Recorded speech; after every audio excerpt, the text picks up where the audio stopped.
Welcome to fast academy. आप देख रहे हैं बूटस्ट्रैप की क्लास 15 और आज की क्लास के अंदर हम बात करेंगे बूटस्ट्रैप के अंदर डिस्प्ले क्लासेस के बारे में।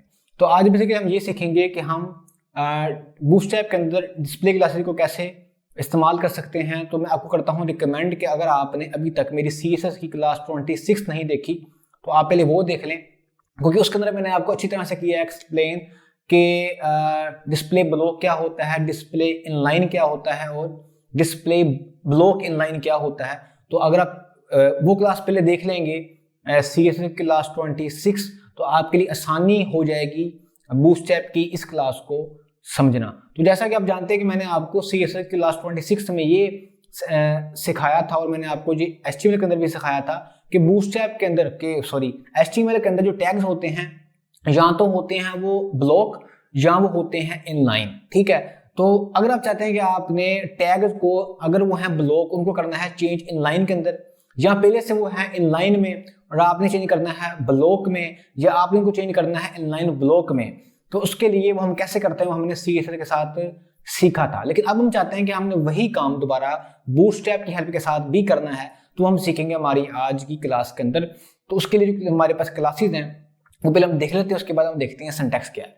तो उसके लिए हमारे पास जो क्लासेज हैं वो हैं ये सारी। तो आपके जो लेफ्ट पे है वो मैंने लिखी है CSS की प्रॉपर्टीज, और आपके राइट पे मैंने लिखा है कि अगर आपने CSS की प्रॉपर्टी यूज नहीं करनी तो बूटस्ट्रैप के अंदर कौन सी क्लासेस होती हैं। तो जो सबसे पहले आप देख रहे हैं वो जो क्लास आप देख रहे हैं उसका नाम है d-none। इसका मतलब CSS में होता था डिस्प्ले नन। आप चाहते हैं कि आपने अपनी वेबसाइट के ऊपर किसी स्पेसिफिक टैग को, किसी स्पेसिफिक एलिमेंट को करना है हाइड। आप चाहते हैं कि वो आपकी वेबसाइट के ऊपर शो नहीं होना चाहिए, मतलब वो डिस्प्ले नहीं होना चाहिए। तो उसके लिए हम CSS में करते थे यूज डिस्प्ले नन को। लेकिन अगर आपने करना है यूज बूटस्ट्रैप को तो उसके लिए आप सिंपली लिखेंगे d-none। मैं यहाँ पर आता हूँ, फॉर एग्जाम्पल ये देखें, ठीक है। और अभी मैंने फॉर एग्जाम्पल ये लिखा है जिसकी आउटपुट, यहाँ मेरे पास दो div है, ये देखें ये इनकी आउटपुट है। मैं चाहता हूँ कि मैंने अपनी इस div1 को करना है हाइड, मतलब ये इसको मैंने शो नहीं करना। तो मैं इस div1 के इस टैग में जाऊंगा और यहां जाके लिखूंगा मैं क्लास d-none। ये देखेंगे अभी आप क्या होगा, गायब हो गया। ठीक है, जो हमारा div1 था वो अब यहाँ पर डिस्प्ले नहीं हो रहा। ठीक है, फॉर एग्जाम्पल आपने यही काम करना है div2 के ऊपर। ठीक है, तो आप इस div2 में जाए और यहाँ पे आप जाके लिख दें। अब क्या हुआ, अब div2 यहाँ डिस्प्ले नहीं होगा। ये जो क्लासेस मैंने लिखी है पहले वाली, इससे बेसिकली मैंने बैकग्राउंड कलर चेंज किया हुआ है और इससे मैंने फॉन्ट साइज किया ज़्यादा, इससे मैंने पैडिंग दी हुई है। तो मुझे उम्मीद है कि आपको जो क्लास समझ आई होगी। मैं आपको रिकमेंड करता हूँ कि आप CSS की क्लास 26 को देख लें एक बार। तो ये तुम्हारी पहली क्लास डिस्प्ले नन। अब हम बात करते हैं हमारी सेकंड क्लास, थर्ड क्लास और फोर्थ क्लास के बारे में, जो कि है ब्लॉक इनलाइन और इनलाइन ब्लॉक। तो आप चाहते हैं कि आपने किसी टैग को बनाना है ब्लॉक, या आपने किसी को बनाना है इनलाइन, या आपने किसी को बनाना है इनलाइन ब्लॉक। तो उसके लिए हमारे पास ये सारी क्लासेस हैं, डी ब्लॉक, डी इनलाइन और डी इनलाइन ब्लॉक। तो सबसे पहले हम बात कर लेते हैं डी इनलाइन की। सबसे पहले हम बात कर लेते हैं डी इनलाइन की, मतलब हमारी थर्ड क्लास के बारे में। तो अब जरा वापस आ जाए आप। आपको पता है कि जो है ना div टैग, जो मैंने यहाँ लिखा है div टैग, ये div टैग या हेडिंग टैग या पैराग्राफ टैग, ये होते हैं ब्लॉक एलिमेंट। मतलब ये लेते हैं एक पूरी लाइन की विड्थ। यही वजह है कि जो बैकग्राउंड कलर है ये सिर्फ इसके ऊपर नहीं आ रहा है जो मेरा टेक्स्ट है, ये बल्कि ये पूरी लाइन के ऊपर फैला हुआ है। चाहिए तो ये था कि जो मैंने ये दिया है बैकग्राउंड कलर ये सिर्फ इस टेक्स्ट तक आता, लेकिन क्योंकि div टैग, पैराग्राफ टैग या हेडिंग टैग ये होते हैं ब्लॉक एलिमेंट, यही वजह है कि div1 और div2 टैग जो हैं ये एक दूसरे के ऊपर नीचे हैं, ये साथ साथ नहीं है। तो बाय डिफॉल्ट ये हैं ब्लॉक। आपने इनको चेंज करना है इनलाइन के अंदर। तो आप बेसिकली करेंगे क्या कि आप इन दोनों टैग्स में आकर लिखेंगे d-inline, क्योंकि ये पहले से हैं ब्लॉक, इसलिए हम यहाँ पे d-block नहीं लिखेंगे क्योंकि ये पहले से ब्लॉक है। और दूसरे में भी आके लिख दूंगा मैं d-inline। ये देखें दोनों में आके मैं लिख दिया d-inline। अब इसका मतलब क्या है, अब मैं बेसिकली ये कहना चाह रहा हूं कि अब हमारे इन टैग्स को जो कि पहले से ब्लॉक हैं इनको कर दो इनलाइन। देखिएगा जरा, हो गया। अभी हो गए हैं इनलाइन। और आपको पता है जो होते हैं इनलाइन एलिमेंट या इनलाइन टैग होते हैं वो उतनी ही घेरते हैं जगह या उतनी ही लेते हैं विड्थ जितनी उनको चाहिए होती है। तो मुझे उम्मीद है कि आपको मेरी बात समझ आ गई होगी। ठीक है, ये होता है जी इनलाइन एलिमेंट। तो अभी बेसिकली हमने किया क्या है कि जैसे ही हमने लिखा d-inline, तो हमारे जो थे ना टैग जो पहले से ब्लॉक थे वो कन्वर्ट हो चुके हैं इनलाइन के अंदर। तो मुझे उम्मीद है कि आपको मेरी बात समझ आ गई होगी। अच्छा, अब आपको ना ये हमने सीखा है अभी तक d-inline को, मतलब हमारी फर्स्ट क्लास और हमारी थर्ड क्लास को। अब हम बात करते हैं हमारी सेकंड क्लास के बारे में जो कि है d-block। अब इसको हम करते हैं यूज जब हमने किसी टैग को बनाना होता है ब्लॉक। फॉर एग्जांपल मैंने यहाँ लिए 2 एंकर टैग, मैंने यहाँ लिखा बटन, फॉर एग्जांपल बटन लिख देता हूँ यार, बटन 1, और मैंने इसी को कॉपी किया और यहाँ पे आके लिख दिया मैंने बटन 2।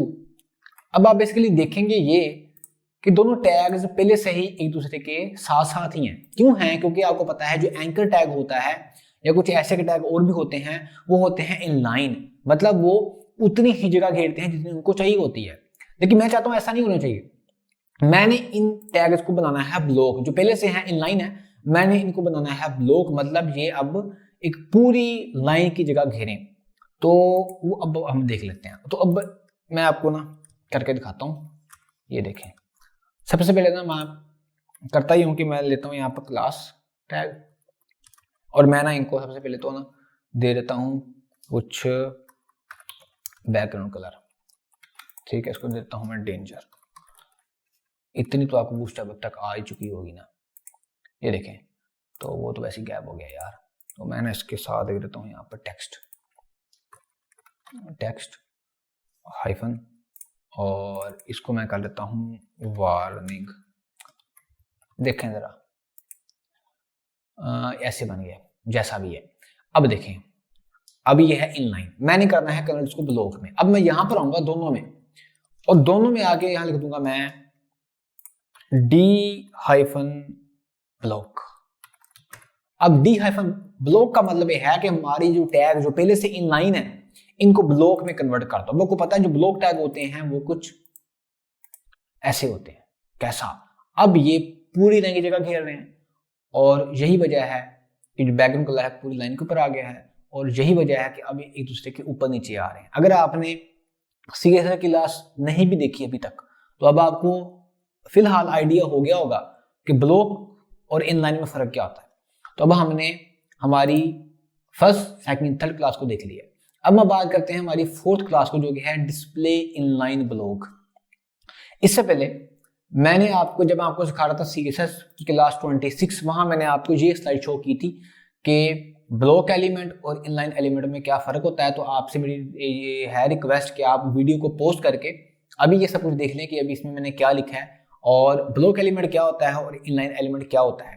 ठीक है, अच्छा, उसके बाद साथ ही मैंने आपको जब सिखाया था इनलाइन ब्लॉक के बारे में, वहां पर मतलब CSS के अंदर, तो वहां मैंने आपको ये बताया था कि हमें क्यों इनलाइन ब्लॉक टैग को यूज करना चाहिए।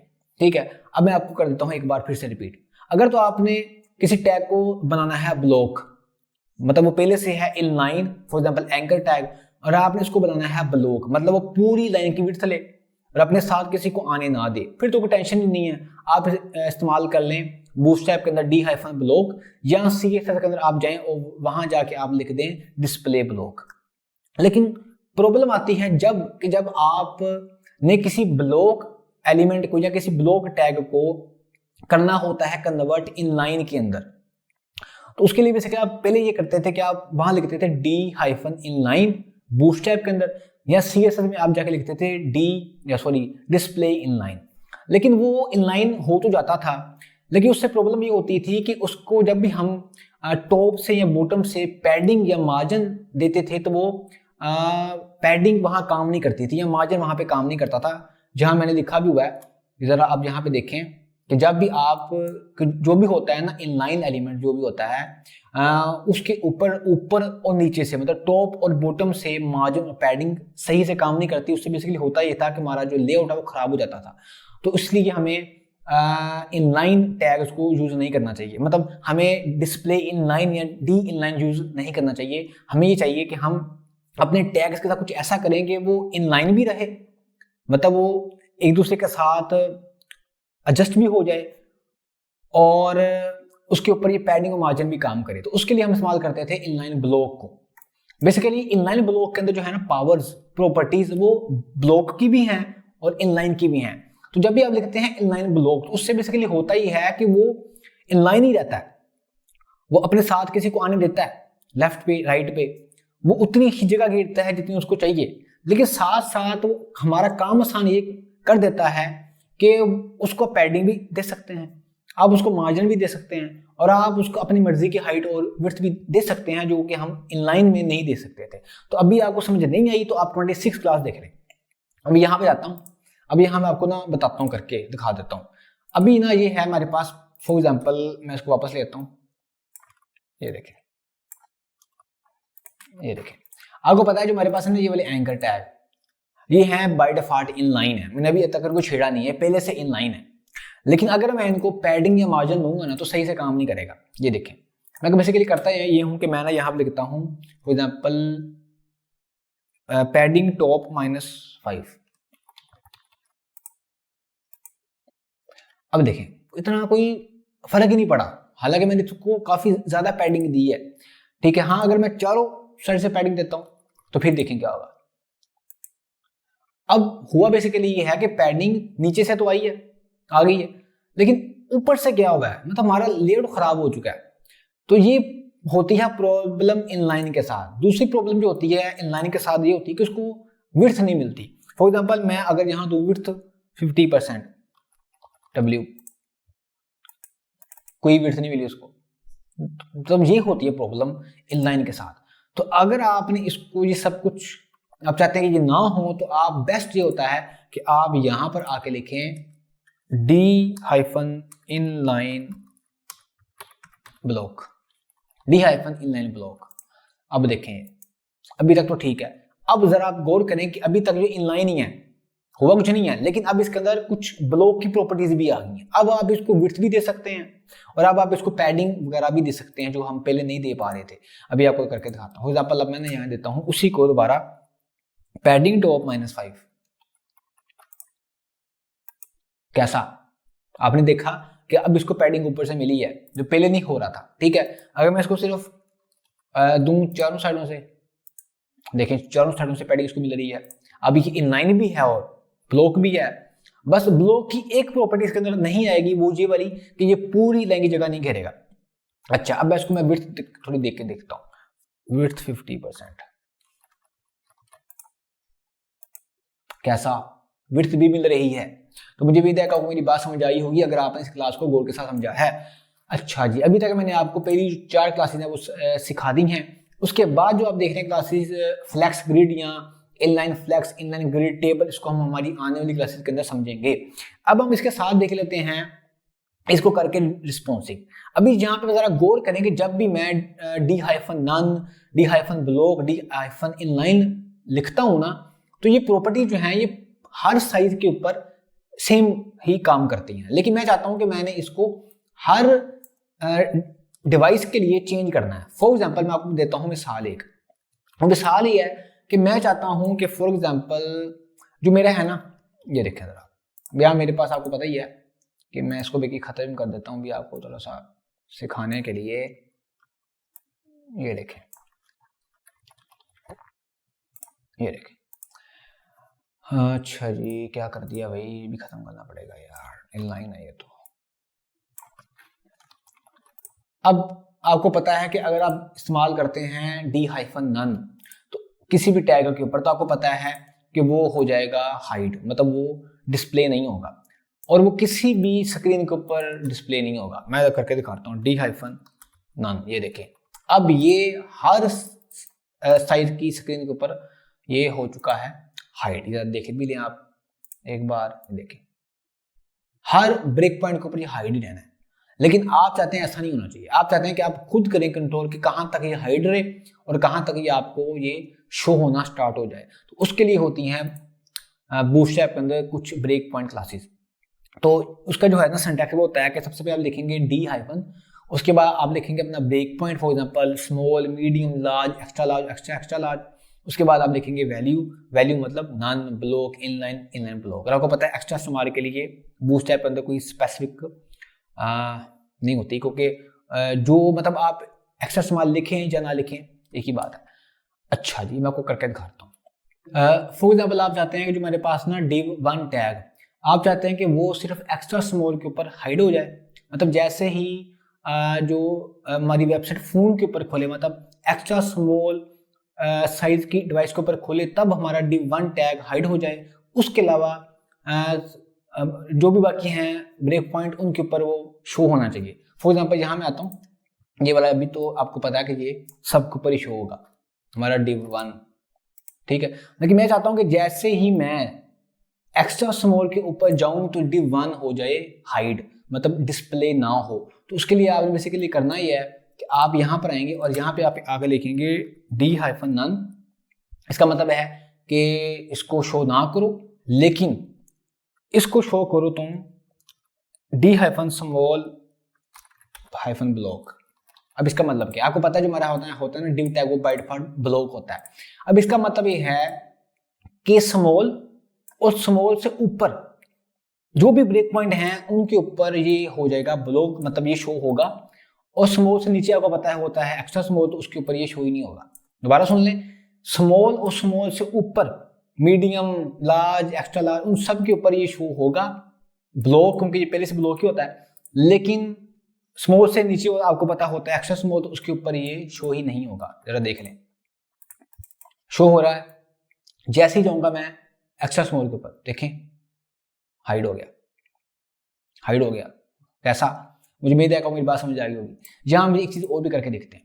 आप चाहते हैं कि ये स्मॉल के ऊपर भी शो ना हो, तो अब यहाँ पे आप आके लिख दें फॉर एग्जाम्पल MD।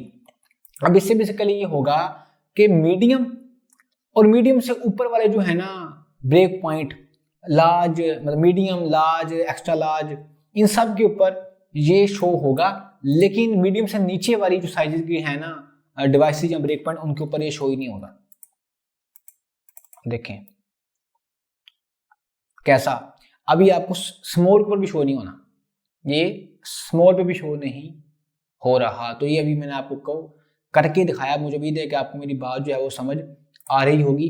आप चाहें तो आप इसका कर लें उल्ट। कैसे, मैं अभी करके दिखाता हूं आपको। पहले ना जो मैंने सबसे स्टार्ट में करके दिखाया था आपको, वो मैंने आपको ये करके दिखाया था, क्या था, चलो मैं दोबारा लिख लेते हैं। d-none लिखा था और उसके बाद हमने लिखा था d-small block। इसका मतलब ये था कि ये एक्स्ट्रा स्मॉल के ऊपर शो नहीं होगा। अब मैं चाहता हूं कि सिर्फ एक्स्ट्रा स्मॉल के ऊपर ही शो होना चाहिए, बस सिर्फ एक्स्ट्रा स्मॉल के ऊपर ही शो होना चाहिए, उसके अलावा ये शो ही नहीं होना चाहिए। तो यहाँ पे आप बेसिकली करेंगे कि आप यहाँ लिखेंगे d-block और यहाँ पे आप लिख देंगे none। अब इसका मतलब ये है कि स्मॉल और स्मॉल से ऊपर वाले जो है ना साइज की डिवाइस, उनके ऊपर ये शो ही नहीं होना चाहिए none, और स्मॉल से नीचे मतलब एक्स्ट्रा स्मॉल के ऊपर ये शो होना चाहिए। ये देखें नहीं शो हो रहा। जैसे हम एक्स्ट्रा स्मॉल पे जाएंगे ना, शो होना स्टार्ट हो गया है। कैसा, अब आपने करनी है प्रैक्टिस। मुझे उम्मीद है कि आपको मेरी बात समझ आ रही होगी। बहुत आसान चीजें हैं, आपने इनके साथ खेलना है। आपकी आसानी के लिए ना मैंने यहाँ पे एक चीज रखी है, ये देखें। अगर आप दोबारा दिखाता हूँ, ये है आपके पास बूटस्ट्रैप की वेबसाइट। आप यहाँ पे डॉक्स में, डॉक्स में आपने नीचे आना, यहाँ होगी यूटिलिटीज, ये वाली यूटिलिटीज, यहाँ लिखा हुआ है डिस्प्ले। और जरा नीचे आए, यहाँ पर ये चीजें बस आप समझ लें जो लिखा हुआ है। यहाँ से आप देखेंगे आपने करना क्या है, और ये आगे लिखी हुई है उसकी क्लास। फॉर एग्जाम्पल आप चाहते हैं कि आपने हाइड ऑन ऑल, आपने सबके ऊपर इसको कर देना है हाइड, तो आप लिखेंगे d-none। आप चाहते हैं सिर्फ आपने हाइड करना है एक्स्ट्रा स्मॉल के ऊपर, तो आप इन दो क्लासेस को यूज करें जो इसके सामने यहाँ लिखी हुई हैं। फॉर एग्जाम्पल आप चाहते हैं कि आपने सिर्फ शो करना है इसको सिर्फ स्मॉल के ऊपर, तो आप लिखें ये वाली क्लासेस। बाकी सिर्फ इनको आपने समझना है, ठीक है, और आपने देखना है ये काम बेसिकली करती कैसे हैं। तो मुझे भी है कि आपको यहाँ तक मेरी बात समझ आई होगी। आगे देखते हैं कि अब हमने करना क्या है, ठीक है। अच्छा जी, उसके बाद आती है हमारे पास कुछ प्रिंट की क्लासेस। ये भी आसान ही है। इसका मतलब यह है कि आप चाहते हैं कि फॉर एग्जांपल जब आप अपने वेब पेज, मतलब जब कोई भी यूजर आपकी वेबसाइट के ऊपर जो भी आपने लिखा है उसका लेना चाहता है प्रिंट आउट कंट्रोल पी के साथ, तो तब आपने कुछ करना है। तो अभी मैं आपको वो करके दिखाता हूँ। ठीक है, फॉर एग्जाम्पल मैं यहाँ पर आता हूँ और मैंने यहाँ पर लिख दिया, क्या लिख दिया,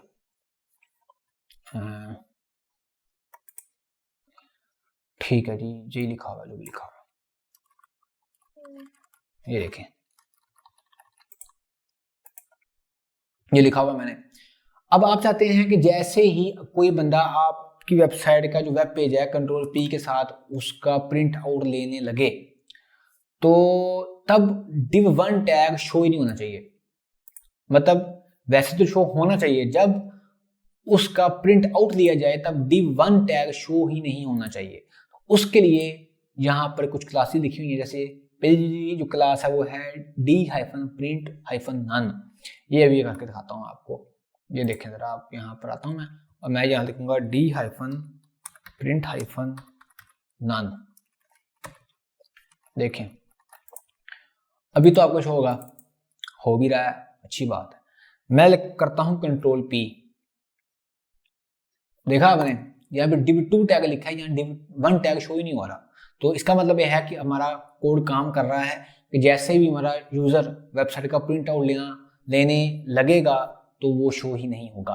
अच्छा, दूसरी चीज जो आप चाहते हैं वो आप ये चाहते हैं कि इसका उल्ट आपने करना है। फॉर एग्जाम्पल आप चाहते हैं कुछ चीज यहाँ शो नहीं हो रही, यहाँ शो नहीं हो रही, लेकिन जैसे ही कोई यूजर आपकी वेबसाइट का प्रिंट आउट लेने लगे तब वो चीज शो हो जाए।